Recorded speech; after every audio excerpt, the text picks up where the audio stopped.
So again, similar to yesterday, we're just opening in a really narrow range. This was yesterday's range. We did ultimately break out after we closed out the live session. Really just beautiful trending day.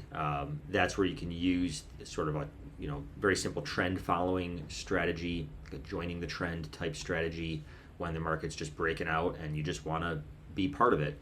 But keep in mind, one thing I want to point out, and the reason that I've been spending so much time recently getting better at trading ranges, okay? Look at the market. For 1, 2, 3, 4 solid days, it was range trading. Then we had a trend that lasted 3 hours.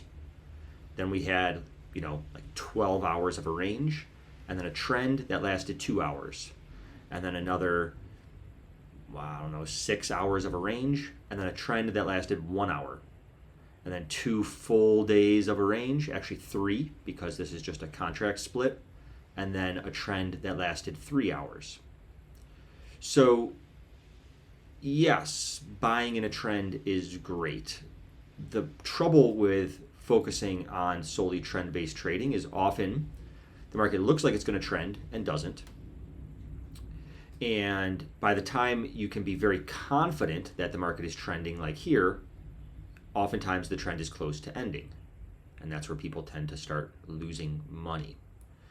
So, most of you have probably heard that the market spends most of its time in ranges, and that is very true.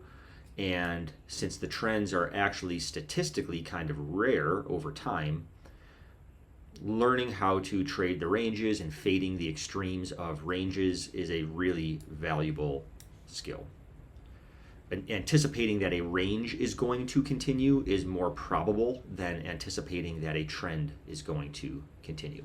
So like here, yesterday at 5 a.m., kind of looked like we were breaking out of this range, and anybody who was hoping for a trend trade got long, and they got stuffed.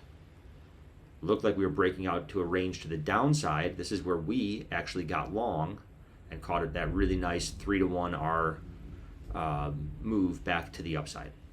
So if we just expand this out a little bit so we can see more clearly, what I like to do is start on the hourly, and I want to identify the lower bounds of this range. And it's like that. And then we're going to do the same thing at the top. What I like to then do is go down to my 15-minute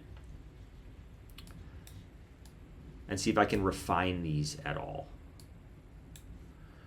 Right? So when I look at this 15-minute, it's not a whole lot different. If anything, we might go to about here. But the problem is I actually do want to capture these wicks right here. So I actually like the original spot that I sort of had that. Again, I'm going to favor recency and look at these wicks here and just try to grab all of those. And so I'm going to keep that lower range where it is. And then this upper range, we did have this news wick too. So I'm going to bring this at least up to here. But I think because of that news, well, no, you know what? I like this. I like that we're capturing this one little wick right here right before the news. I like that we're capturing all of these reactions over here, and we're capturing all these major reactions right here. So that's kind of it for pre-market today, because again, there's nothing to the left of us, right? All right, let's keep our eye on what happens here. We got this nice little bit of volatility down. I'm going to plop an order on the book just so that I'm ready. Now, I might enter here. Let's see. If this comes down and fills me, I'm going to get in, I think. I like that level. I like my targets. Again, I might get stopped out of this. That's fine. But there's a lot of volume here coming in. There we go. There we go. It's nice.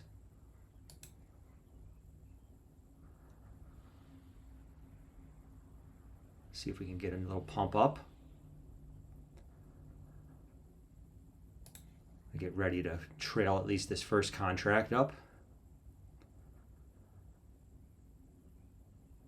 Again, there was this area right where we're hitting right now where there was some absorption by the sellers. I'm going to trail this first one to here. Came so close to my target.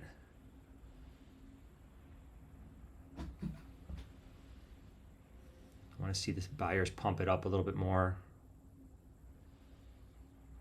Might get taken out of this first contract. That's okay. Just take some risk off the table in case it comes all the way back at me. I'm going to put the other two at break even. It's because it is a little bit of an early entry. All right. Basically a break even trade.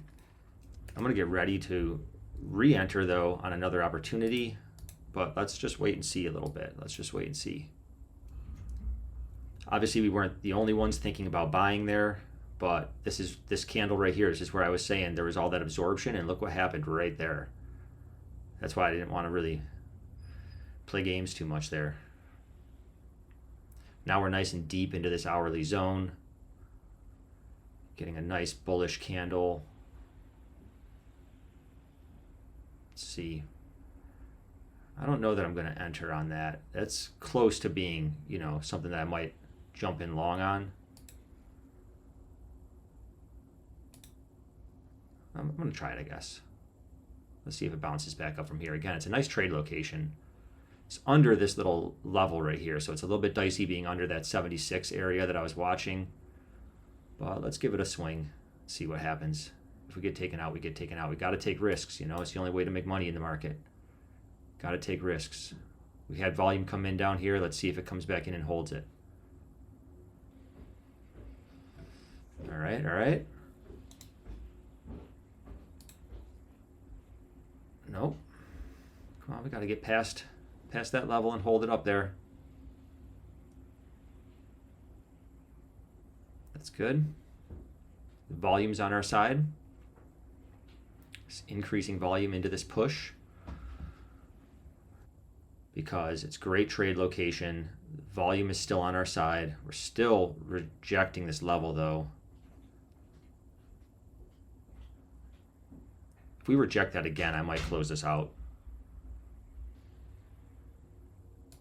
I think I'm going to tighten this stop up at the very least at this point.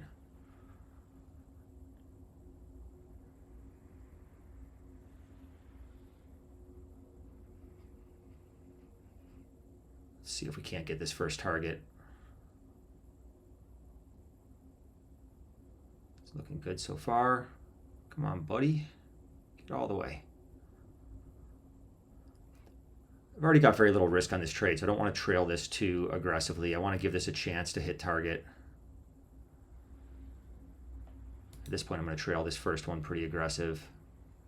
All right, I'm out of target one. I'm going to bring the rest of this up to break even. Let's see if we can't get the rest of this move. And I'm going to tag this to one tick below VWAP, that third target. Let's see if it can do it. Glad I locked in that first contract though. Just takes some of the pressure off, some of the psychology off the trade. Can let us relax into these last two targets a little.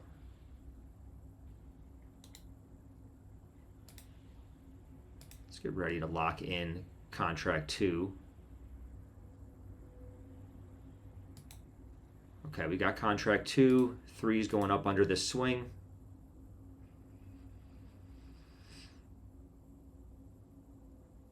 And let's see what we can get here.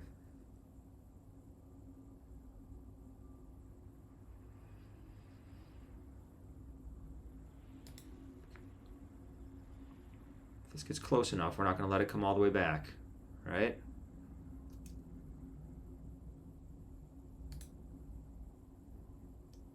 Boom. All right, guys.